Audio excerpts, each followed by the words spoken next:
आते हैं। 10 साल के बाद बजाय अपना काम गिनाने के, 10 साल के बाद बजाय अपना रिपोर्ट कार्ड दिखाने के, नरेंद्र मोदी आज भी हिंदू मुसलमान की बात कर रहे हैं। यह सच है कि वो घबराए हुए हैं, यह सच है कि वो बौखलाए हुए हैं, यह सच है कि बीजेपी के अपने सर्वे, आरएसएस के अपने सर्वे का फीडबैक है कि बीजेपी 180 पर अटकी हुई है और लगातार ग्राफ गिरता जा रहा है।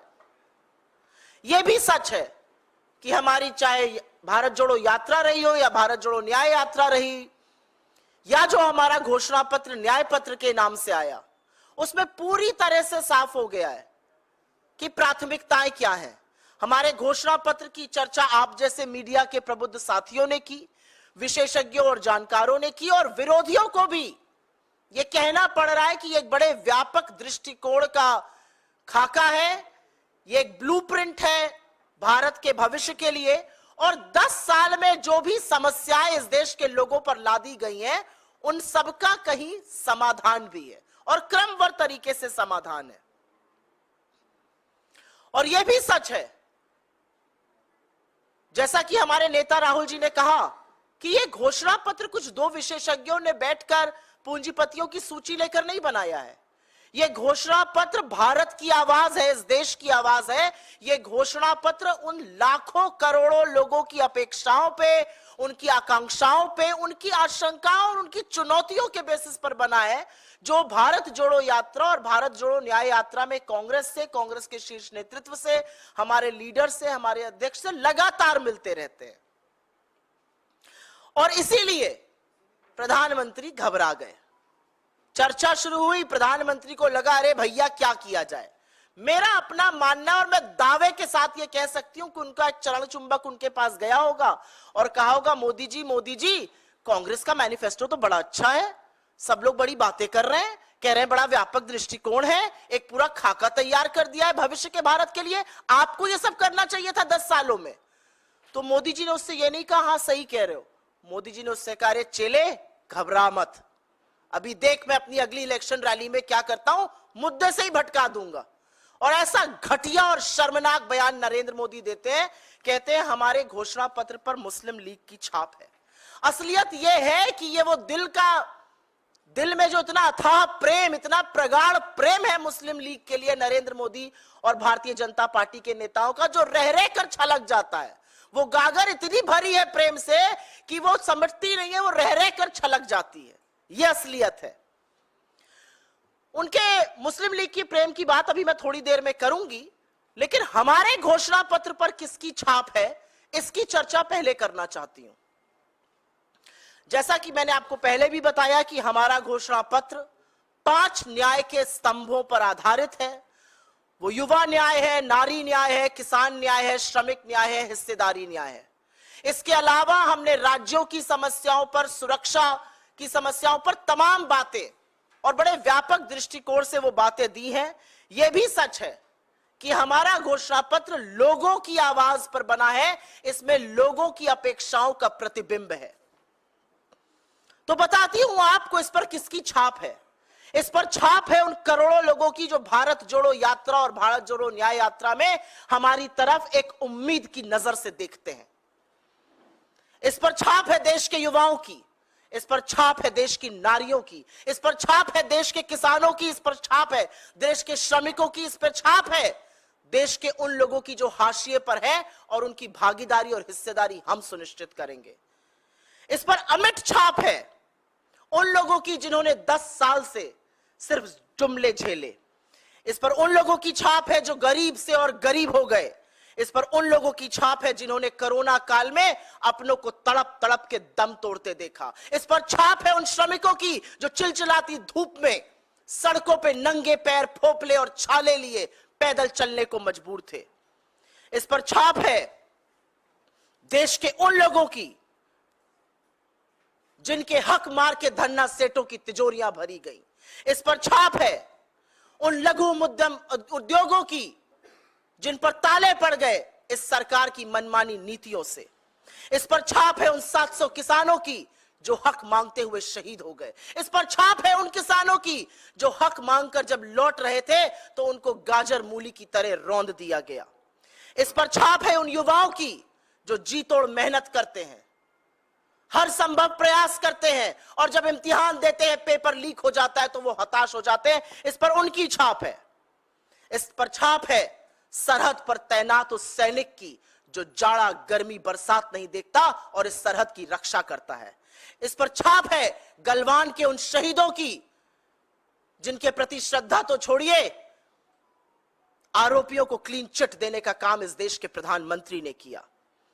इस पर छाप है उन सैनिकों की जिनके शौर्य और पराक्रम के बल पर यह देश सुरक्षित है, हम और आप सुरक्षित हैं। लेकिन जिनके शौर्य और पराक्रम और मनोबल को तोड़ने का काम नरेंद्र मोदी की क्लीन चिट और उनके विदेश मंत्री के ऊल जलूल बयान करते हैं। इस पर छाप है कश्मीर की, इस पर छाप है मणिपुर के लोगों की, इस पर छाप है लद्दाख की आंदोलित जनता की, इस पर छाप है उन सब बड़े सरकारी संस्थानों की जिसकी नींव पर यह देश खड़ा हुआ है और जिसको लगातार बेचने का काम नरेंद्र मोदी कर रहे हैं। इस पर छाप है देश की जनता की, इस पर छाप है हौसले की, इस पर छाप है आशा और उम्मीद की।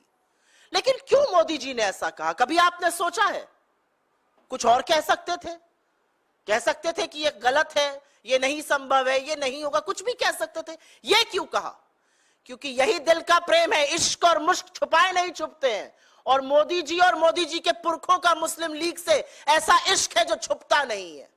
आपको याद होगा 1942 में जब महात्मा के आह्वान पर मौलाना आजाद कांग्रेस के अध्यक्ष थे, सारा देश सड़कों पर था, करो या मरो का नारा था, भारत छोड़ो आंदोलन चल रहा था, और ऐसे में श्यामा प्रसाद मुखर्जी बंगाल में, मोदी जी के पुरखे सिंध में, मोदी जी के पुरखे नॉर्थ वेस्ट फ्रंटियर प्रोविंस में मुस्लिम लीग के साथ मिलकर सिर्फ सरकार ही नहीं चला रहे थे, अंग्रेजों को चिट्ठियां लिखकर यह भी सलाह और मशवरा दे रहे थे कि इस आंदोलन का कैसे दमन किया जाए। ये ना हमारे सगे हैं, ना आपके सगे हैं, ना भारत मां के सगे हैं, ये हमेशा से सगे विभाजनकारी लोगों के हैं, विभाजनकारी पार्टियों के हैं, चाहे वो मुस्लिम लीग हो या फिर अंग्रेज हो। और असलियत यह भी है कि जब से हमारा मैनिफेस्टो जारी हुआ है, बीजेपी में खलबली मची हुई है। बेचारों को समझ ही में नहीं आ रहा है क्या किया जाए। वैसे ही 180 पर अटके हुए हैं, शनै शनै वो अब कम होता जा रहा है। और इसीलिए मैं 1 मिनट में जरूर अपने मैनिफेस्टो का, जरूर अपने न्याय पत्र का जिक्र करना चाहती हूं कि क्यों हमें फक्र है इस पर, क्यों लोग कह रहे हैं कि एक व्यापक दृष्टिकोण है, क्यों लोग कह रहे हैं कि यही देश की तकदीर और तस्वीर बदलेगा। हर उस समस्या का, चाहे वो बेरोजगारी हो, महंगाई हो, आर्थिक असमानता हो, गरीबी हो, भूखमरी हो, महिलाओं के खिलाफ अपराध हो, हर उस समस्या का जिसको देश ने 10 साल में झेला है, इस मैनिफेस्टो में पूरी तरह से समाधान है। युवा बेरोजगारी का दंश सह रहा है। हम कहते हैं हमारी सरकार बनेगी 30 लाख सरकारी नौकरियां देंगे। हमारा कहना है कि हम अप्रेंटिसशिप स्कीम के अंतर्गत 1 साल के लिए हर ग्रेजुएट और हर डिप्लोमा धारक को 1 लाख का स्टाइपेंड देंगे। हम कहते हैं कि पेपर लीक से आपका हौसला टूटेगा नहीं, क्योंकि ऐसा सख्त कानून बनाएंगे कि आपके साथ भविष्य के खिलवाड़ करने वालों की रूह कांप जाएगी। हम कहते हैं कि 4 साल ठेके पर सरकार सेना की नौकरी नहीं चलेगी, अग्निवीर को खत्म करेंगे और पुरानी जो विधि थी उसको बहाल करेंगे। हम किसानों जिनका हौसला टूट गया, जिनको आतंकी कहा गया, जिनके ऊपर आंसू गैस के गोले छोड़े गए, जिनके रास्ते में कीलें गड़ा दी गई, हम उन किसानों को एमएसपी की कानूनी गारंटी देंगे। हम उनका कर्जा माफ करेंगे, 16 लाख करोड़ पूंजीपतियों का माफ नहीं करेंगे। हम उनके खेती को, उनके बीज को, उनकी खाद को, उनकी दवाई को, उनके खेती के उपक्रम को जीएसटी से मुक्त करेंगे। हम नारी के हाथ में संसाधन देंगे। महालक्ष्मी स्कीम के चलते हम गरीब परिवार की महिला मुखिया को 1 लाख रुपए सालाना देंगे। हम नई सरकारी नौकरियों में महिला को 50% आरक्षण देंगे। हम श्रमिकों के न्याय की बात करते हैं। हम मनरेगा जिसने ग्रामीण भारत की तस्वीर बदल के रख दी, हम उसके मानदेय को प्रतिदिन बढ़ाकर 400 रुपए करेंगे। हम गिग वर्कर्स को सामाजिक सुरक्षा देंगे। हम 25 लाख रुपए की एक हेल्थ योजना की बात कर रहे हैं, जैसे हमने राजस्थान में चलाई, जिसके तहत इलाज, दवाई, टेस्ट सब उसमें आएगा। हम हिस्सेदारी की बात करते हैं, हम कहते हैं कि गिनती करनी ही पड़ेगी, क्योंकि जब तक आप सामाजिक और आर्थिक सेंसस नहीं कराइएगा, नहीं पता चलेगा कि समस्या कितनी है। हम हाशिए पर दलित, शोषित, वंचित, आदिवासी, पिछड़े लोगों की भागीदारी सुनिश्चित करेंगे। हम पता करेंगे कि वो कौन गरीब, जनरल कास्ट के भी लोग हैं जो दंश सह रहे हैं गरीबी का और जिनकी मदद होनी चाहिए। हम जंगल जमीन पर कानूनी हक देंगे लोगों को, वन अधिकार अधिनियम लागू किया जाएगा, हम आदिवासी बाहुल्य क्षेत्रों को अधिसूचित करेंगे। हम राज्यों की बात करते हैं, हम मोदी जी की तरह मुंह नहीं मोड़ लेते हैं। हम जम्मू कश्मीर को पूर्ण राज्य का दर्जा वापस बहाल किया जाएगा, यह कहते हैं। पांडिचेरी को, पुदुचेरी को पूर्ण राज्य का दर्जा देंगे, आंध्रा को विशेष राज्य का दर्जा मिलेगा। लद्दाख में आज भी लोग सड़कों पर आंदोलित हैं, वहां पर धारा 144 लगाकर इंटरनेट सस्पेंड करके दमन किया जा रहा है। हम 6th शेड्यूल ऑफ कॉन्स्टिट्यूशन का अमेंडमेंट कर लद्दाख की जनजातियों को उसमें इंक्लूड करेंगे। हम मणिपुर की वर्तमान सरकार को बर्खास्त करेंगे और सुलह आयोग की एक नियुक्ति करेंगे। यह होता है एक व्यापक दृष्टिकोण, जहां पर युवाओं की बात हो रही है, किसानों की हो रही है, महिला की हो रही है, श्रमिकों की हो रही है, हिस्सेदारी की बात हो रही है, जहां पर देश के राज्यों की बात हो रही है। और यह कांग्रेस का वादा है और जनता जानती है, हम जब वादा करते हैं तो उसको पूरा करते हैं। यह कांग्रेस की ही सरकार थी जिसने सूचना का अधिकार, शिक्षा का अधिकार, मनरेगा, खाद्य सुरक्षा बिल जैसे बड़े बड़े कानून दिए। ये कांग्रेस की कर्नाटक, तेलंगाना और हिमाचल में चलने वाली सरकारें हैं, या हमारी राजस्थान और छत्तीसगढ़ की वो सरकारें जो अब नहीं रही। हमने जो कहा वो पूरा किया, चाहे वो गृह ज्योति हो, गृह लक्ष्मी हो, रायतू भरोसा हो, तमाम ऐसी चीजें। तो लोगों को भरोसा है कि कांग्रेस जो वादा करती है उसको निभाती है, क्योंकि ये कांग्रेस की गारंटी है, ये किसी का जुमला नहीं। I will very briefly make a statement in English on the absolutely deplorable and declassé language that the Prime Minister of this country chooses to use against India's opposition. I'm not surprised at all that after 10 years of being in government, the Prime Minister does not have one, and I'm insisting on the word, not one achievement that he can seek votes for. He does not have a report card where he can show to the people and seek vote in its favors. His report card says failure. He has failed this country on every front.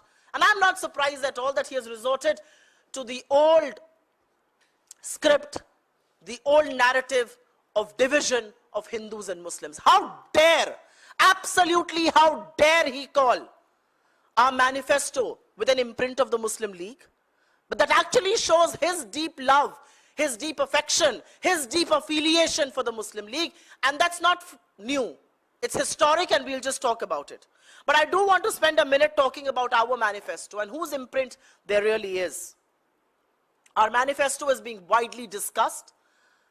Experts, economists, people at large sections of media, including some of our opponents, are of the view that this is the blueprint for the future that India needs. This is the solution that India needs to the problems that have arisen in the last 10 years. Problems of unemployment, problems of othering, problems of poverty, problems of high prices, problems of crime against women. This manifesto was not prepared in a room on the recommendations of two crony capitalists. This manifesto was prepared on the basis of aspirations, feedback, challenges that the people of this country voiced. The crores of people who met us during the Bharat Jodo Yatra, the Bharat Jodo Nyaya Yatra, wide consultations that we had across states of this country. It's a reflection, it is the voice of India. And I will take a minute to just talk about the imprint that one sees on our manifesto. Our manifesto is largely built on 5 pillars, and those pillars are pillars of justice as far as the youth is concerned, Yuva Nyay, Kisan Nyay, Nari Nyay, Shramik Nyay, and Bhagidari Nyay. But I do want to talk to you about whose imprint there really is. There is an indelible imprint of the youth of this country in our manifesto. There's an imprint of women. There is an imprint of workers. There's an imprint of the farmer. There is an imprint of people who find themselves at the absolute margins of our society, and we will ensure their greater representation. It has the innumerable people being represented in our manifesto. It has the imprint of those who have become poorer. It has the imprint of those who have only heard jumlas in the last 10 years. It has the imprint of those who lost their loved ones in Corona. It has the imprint of the workers, of the laborers who were forced to walk home in the scorching heat. It has the imprint of small and medium enterprises who were forced to shut down because of Modi's misgovernance. It has the imprint of the rights of people that were denied and instead coffers of the rich that were filled. It has the imprint of our daughters who, when they were sexually exploited, the government chose not to protect them and instead gave patronage to the perpetrators of their crime. It has the imprint of 700 farmers who made the supreme sacrifice while demanding the MSP. It has the imprint of farmers who were trampled over by a BJP leader's son. It has the imprint of the youth whose paper gets leaked, they get disheartened, and they don't know what to do. It has the imprint of our brave hearts protecting our country at our borders. It has the imprint of the 20 brave hearts in Galwan who made the supreme sacrifice, and the Prime Minister gave a clean chit to China by saying, nobody has entered our territory. It has the imprint of the supreme bravery and courage of our armed forces, who are constantly denied their place, their position, and their power by the kind of statements that India's Minister for External Affairs and the Prime Minister make.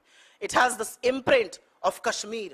It has the imprint of the people of Manipur. It has the imprint of the people of Ladakh.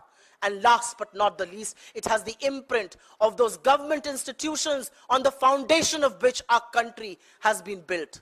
Institutions that have been consistently sold by Narendra Modi. But let me quickly remind you of this deep love and affection that Mr. Modi has for the Muslim League. It's not newly acquired. Ye naya mohabbat nahi hai, ye purani mohabbat hai. And this love emanates from the ideological ancestors of the BJP.